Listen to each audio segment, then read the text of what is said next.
Dear children of Omega, I am happy to see all of you.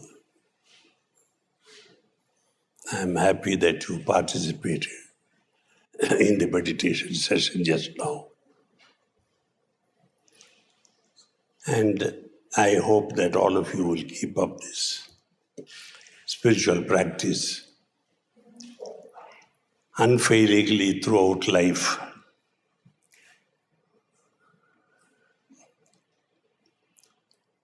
You probably know that Sahaj Marg, our system of meditation, involves what we call transmission, which we have just received during the sitting, which in Sanskrit is called pranasya prana, the life of life. Food and water and milk and drinks and all that sort of thing, you see, looks after your body, the more material life, the bodily life, oxygen, air, But the soul also needs its own food. And the Upanishad says that it is pranasya prana, that is life of life, that brings the soul awake. It's always alive because the soul is eternal, partaking of the divine essence. It never dies. So like the divine itself, it is anadi anantam, beginningless, endless. But in the human beings as they are born, it is in a stage of what Sanskrit says is sushupti or sleep, dormant, we may say. And it has to be awakened. That awakening is done during the very first sitting that you have when you became abhyasis. Thereafter, it needs to sustain itself through the transmission that you get in such sittings from the preceptor or the master himself.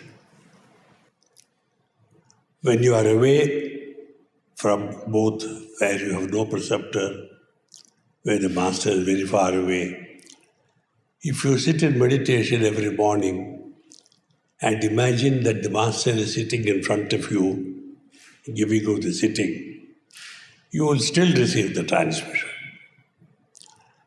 Because his spiritual self is not bound by space or time, as we say, Space and time are what bind all material existence.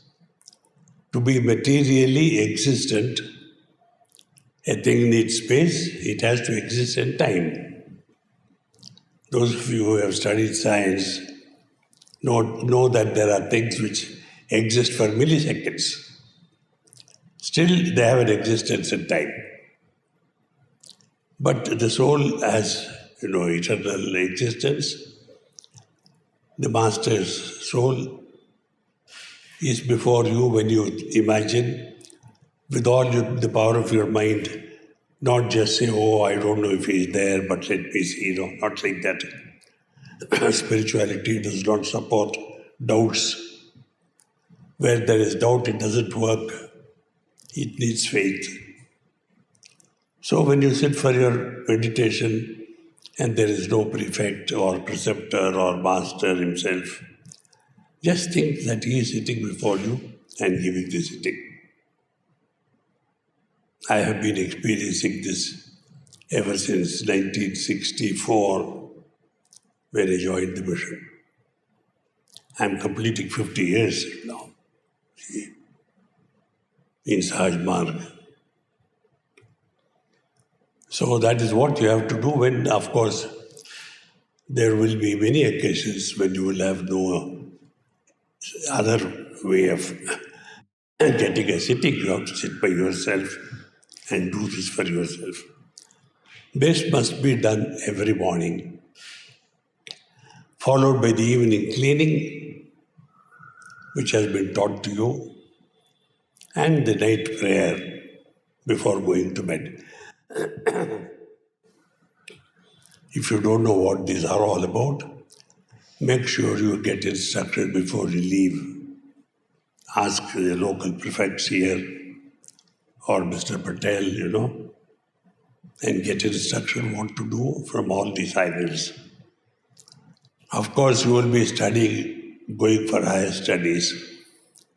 You will have to devote time to that. But I don't think it's difficult to fit in the schedule of spiritual practice. Half an hour of morning meditation, 15 minutes of evening cleaning, and a few minutes prayer before sleep. I don't think, however hard your education, however difficult your studies, however much time you may need, this should not be difficult. Because after all, you do need time to eat. And when we eat, whether it is lunch or breakfast or dinner, especially in a hostel, the eating part takes maybe a few minutes. But the Kappa part takes half an hour. So cut out the Kappa business and you will find you have time enough for this. So I recommend that you don't give up this practice ever. Don't miss a day.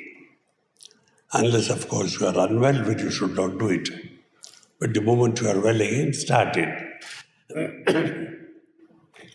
Spiritual practice needs the permission of no one. Not of your parents, not of your brothers and sisters, not of society. It is your individual business. It is your soul. You have to look after it. Like you bathe, you have a bath every day. For bodily cleanliness, you don't need permission. You don't say, Daddy, can I go? No. Nobody can stop it, otherwise you'll stink.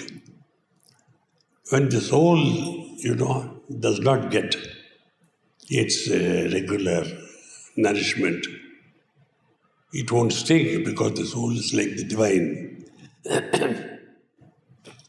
But it will go back to sleep. And then we are where we started all, So it has to be kept awake. It has to be kept alert. And in due course of time, maybe a few years, when you have perfected the art of meditation, become devoted to it, follow the practice regularly, the soul begins to take over your journey from inside. You get inner guidance at every turn of life. You get advice in the way of intuition. So you don't need any more outside, advice or guidance. You just sit in meditation and it comes to you. So as students, this is very important. And of course, while education is important, you must also know another thing, which is that the practice of meditation improves your mind because the evening cleaning is purifying everything. The mind becomes clearer, more capable of concentration. And so you are able to answer questions for yourself. Without much time, you just look and there is the answer. Because the mind is now focused. If you take a magnifying glass in the sun, and if you focus it properly, you can burn your hand. Magnifying glass. I'm sure most of you have done it in your physics classes. So here also the mind becomes capable of focusing. You look and the soul sees with the inner eye. And that is what will be the most beneficial in an earthly way, that you go through life without much difficulty, without much problems, and without spending much time on solving situations of life. So that is all I have to say to you. Go out and prosper as gentlemen and ladies. Carry Omega with you in your heart always. And to help that, do the practice every day, morning, evening, and night. I pray for you all. Blessings.